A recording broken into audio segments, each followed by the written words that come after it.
হাজির হয়ে গেলাম একটি ড্রামা এক্সপ্লেনেশন নিয়ে, স্পিরিট ফিঙ্গার্স। ড্রামাটির শুরুতেই প্রথমে আমরা আমাদের মেন ফিমেল সং ইউনকে দেখতে পাই, যাকে ক্লাসের শুরুতে স্পিচ দিতে বলা হয়। তো এখানে আমাদের ফিমেল লিড সং ইউন খুবই শাই বা ইন্ট্রোভার্ট থাকায় কোনো কথাই বলতে পারছিল না, কারণ সে ভাবছিল যদি তাকে কেউ জাজ করে মানে একটু ওভার থিং আর কি।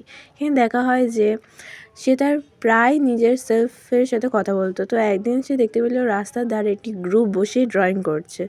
তো সেখানে একজন মেম্বার তাকে গ্রুপের সামনে আসতে বলে এবং মডেল হতে বলে, যাতে তারা তাকে আঁকতে পারে। তো তো এখানে আমাদের মেন ফিমেল লিড একটু সংকোচ বোধ করে, কিন্তু রাজি হয়ে যায়।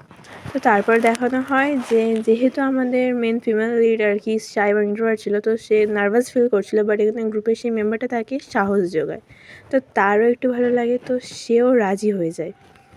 তো তাকে এভাবে দেখে তার দুই বন্ধু মীরা এবং সারা খুবই অবাক হয়ে যায়, এবং তাদের ড্রয়িং হয়ে গেলে তারা তাকে ড্রয়িংটা দেয়, এবং এই ড্রয়িংগুলো দেখতে খুবই হাস্যকর ছিল। তো এখানে সুনহো এসে তার ড্রয়িং দেয় এবং তার পাশে ফোন নাম্বার দেয় এবং বলে তাদের গ্রুপ স্পিরিট ফিঙ্গার্সে জয়েন হওয়ার জন্য, এবং বলে আমরা হয়তো পারফেক্টভাবে ড্রয়িং করি না, বাট মন থেকে ড্রয়িং করি।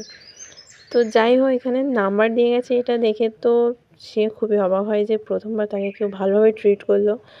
তো এখানে যেহেতু নাম্বারটা দিয়ে গেছে, এত হ্যান্ডসাম একটা ছেলে, তো এখানে দুজনেই অবাক হয়ে যায়। তো এখানে সে সুনহোকে কল করে এবং বলে যে আমি তো ড্রয়িং করতে পারি না। তো সুনহো তার